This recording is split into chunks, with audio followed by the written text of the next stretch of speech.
and welcome back to my channel. If you're new around here, my name is Holly, and over here on my channel we talk all about sewing, what I've been making, tutorials, fabric, that type of thing. And today's video I am showing you what I've been making in February. Over on my Instagram I normally share my sketches and fabrics and that sort of things about what I'm going to make. So I thought I'd first of all show you and talk you through the sketch before I show you what I've been making. Today's video, the fabric that I'll be featuring has been gifted to me by Fabricland in relation to my Instagram, not over on YouTube, but I thought it was always fun to make a video and show you guys what I've been making in February. Let's start with the sketch. So I've sort of based this design kind of using the pattern that I drafted for my January make, which I'll leave linked below, which was a similar style dress, but I've just made alterations to the pattern to make it a little bit different for February. So let's start talking about the sketches. So here's the sketches. So I can see. Yeah, so I'll talk you through the design. So it's again going to be a round neck t-shirt style top dress. So I got a round neck, a short sleeve with a longer frill edging the sleeve. It's got again 2 darts going up to create the shape around the bust, and then we have a gathered waistband into a longer skirt, and then in this skirt, which I wanted to be different than my last 2 makes I made, I've actually added, well, on the sketch I've only got 1 slit, but I've added 2 thigh high slits to it. So yeah, and the back is the same around back, but it's got a little necktie there to get in and out of the dress, with a little cutout section to tie up, and then it's exactly the same, a long mini dress on the back.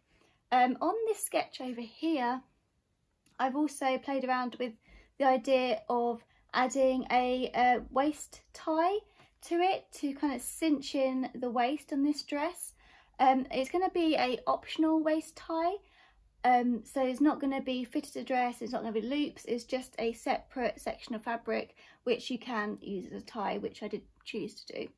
So yes, so that is the sketch of what I planned to do.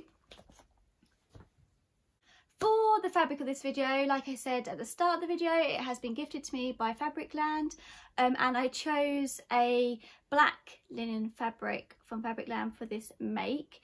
It's similar to this fabric that I'm wearing now, which was for my January make. So if you want to find out about this dress that I'm wearing now and how it was constructed and I made it and the pattern, I'll leave that linked below.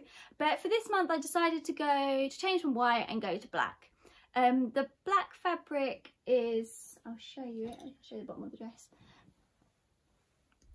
is this lovely visco mix linen fabric. I would say this fabric that I used for this make, the black fabric, I think is a little bit thicker than this linen fabric. In the name of the black one was suiting, so I think it's just a little bit thicker, but you don't really notice it, but when you're working with it you notice it, but not when you wear it, if you get what I mean. The dress, so here it is. I'll show you me wearing the dress a bit later on in the cutaway, so you can see how the length fits on me, the size fits on me, how I've decided to cut the sleeve length, thigh length, that sort of thing. Okay, so that'll be coming on later, but while it's on the hanger I can show you more of the intricate detail, because it's black on black from far away it's a bit harder to show you guys. So first of all, so here's the rounded neckline, which is the same, there's a thread as usual, a rounded neckline on the back as well. The back has the opening here. So because I didn't want to add any zips or buttons or anything like that, I just added a slightly larger back hole so I can put the dress over my head and then tie it up with the tie on the back. So that's a really good way of designing and getting in and out of dresses if you don't want to use a zip, buttons, invisible zip, that sort of thing. So that's what I have found that works really well for me. Then let's go on to the sleeve detail. So on this sleeve I've gone for a shorter sleeve and then a bigger frill on the bottom. I suppose you call it a frill, just sort of a volume sort of detail really. On my last few dresses I've done this sort of design detail using a gathering stitch, but this time I decided to use something different, and I just sort of hand pleated it and sort of draped it onto the sleeve, sort of pinned it in place and then attached it, so I didn't need to do any of the gathering stitches, which was easier, and it made it easier using linen, quite a stiffer linen, because when I pleated it I just pressed it with an iron and then it sort of held it in place, enough of a pin to be able to sew it together without tacking it or gathering it with another gathering stitch or basting stitch or anything like that. So that was a lot quicker and that worked really well. Moving on to the skirt detail. So at the waist seam, you have a gathered skirt, which I did have to gather as usual with 2 gathering stitches and that sort of thing.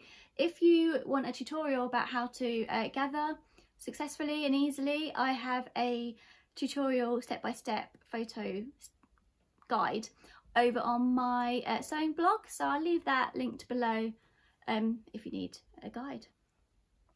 So back to the dress. So yeah, so I've got the gathered skirt. So the skirt is made out of 3 sections of fabric. Because I wanted the slit thigh opening detail here, and to be able to do that easy enough, I wanted to run it off from a seam, so I didn't have to hem anything or cut into fabric, because then where it meets the slit can be quite difficult to get perfect, to get flat, to get no fraying. So I decided to run the slit off from the seam. So because there is a dart running here which appears like a seam but it's a dart, I wanted that stitch line to run completely down the front. I think it just gives it a much more seamless, more professional look. Then also if you had the seam off from this seam, I think it just would look a bit funny. So I decided to run the slit seam directly off the dart, so it's all in parallel, it all looks smooth and sleek. So for that, because I had 2 seams at the front here, one here and one here, I had one middle panel of the skirt, and then I decided to not have a side seam like I normally would do on one of these sort of dresses. I just had one long section of fabric that ran all the way around the front, from the front to the back, and attached at the side seam, at this front seam here. I think that was a lot better. Otherwise I would have had 3 panels of skirt on the front and 1 panel on the back, and because my fabric was wide enough that I could get away with gathering it and running it all from the back to a quarter of the front, I think it worked really well. So I was really happy about how that turned out.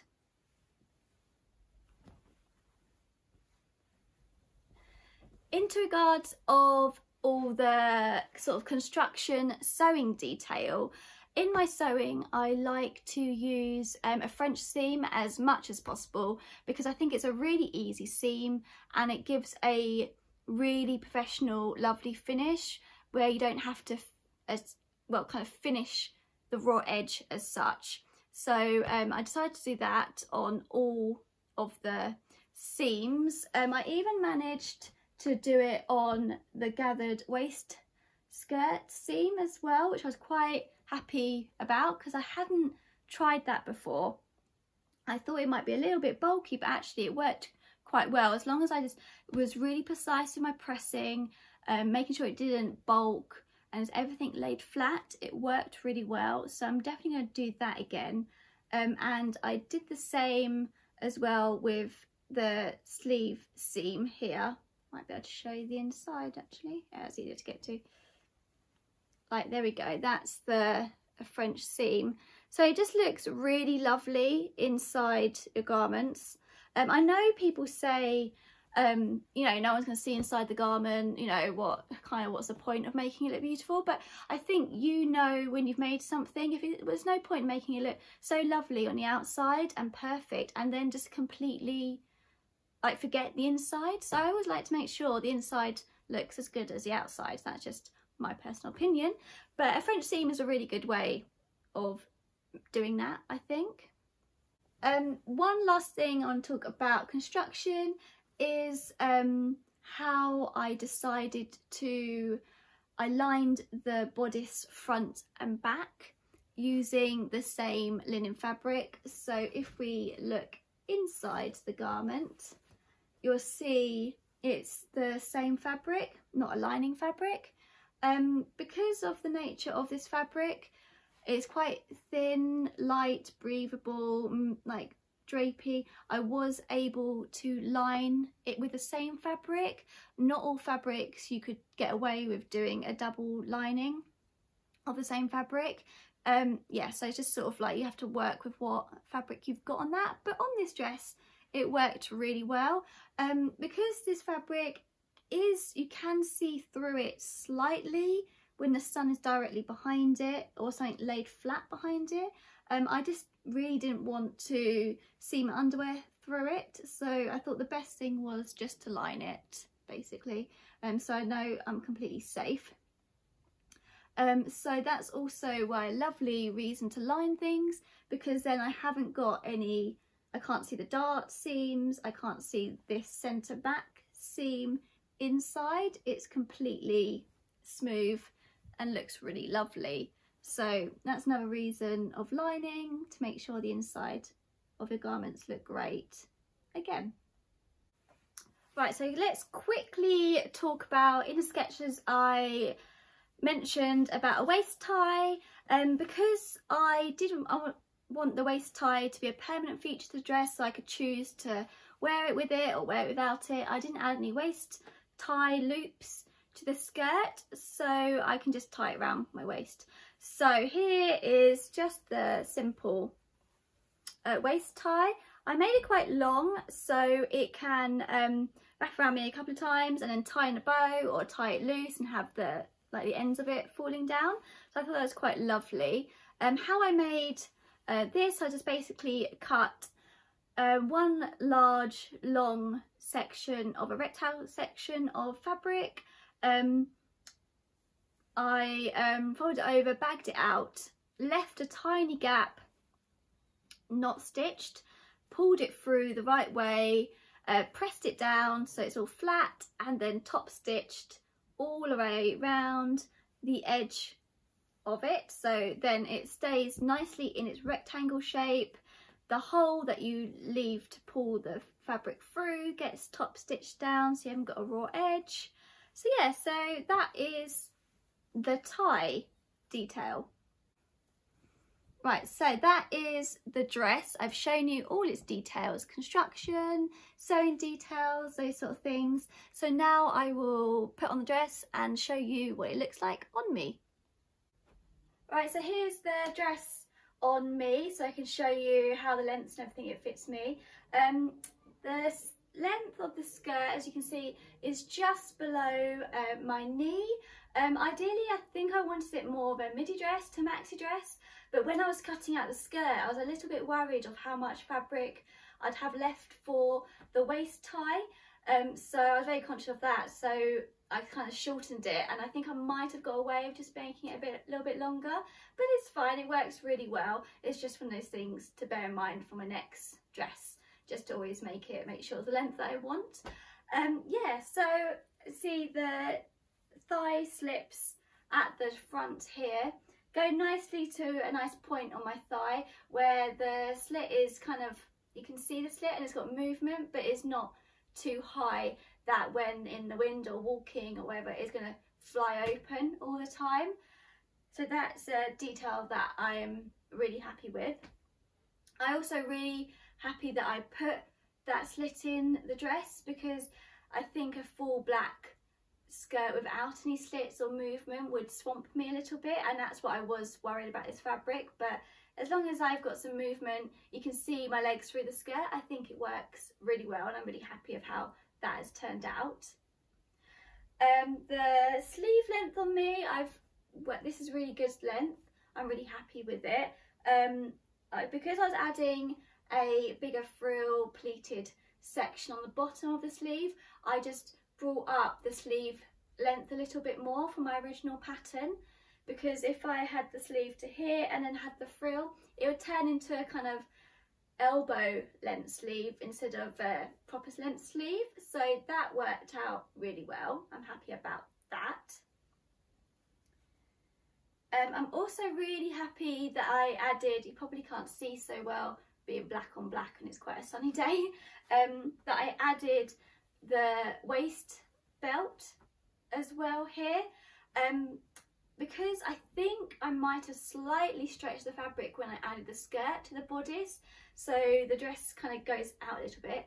So when I wear it, it's quite nice to add the belt just to cinch myself in and show to my actual size and not make me look a little bit bigger than I am. So that, I'm really glad I added that touch, and I think I'm going to add that to a few of my other dresses. So I'll show you, this is the front of the dress, and I'll show you the side. So it's the side profile and the back. You can see the little bow detail there, and then the other side's identical. Thank you for watching today's video, me talking through this black midi dress that I've made in February. If you enjoyed this video, give it a like and subscribe to my channel. I'll leave links to my sewing Instagram and blog in the description below, so you can follow that. And I will see you again soon. Bye!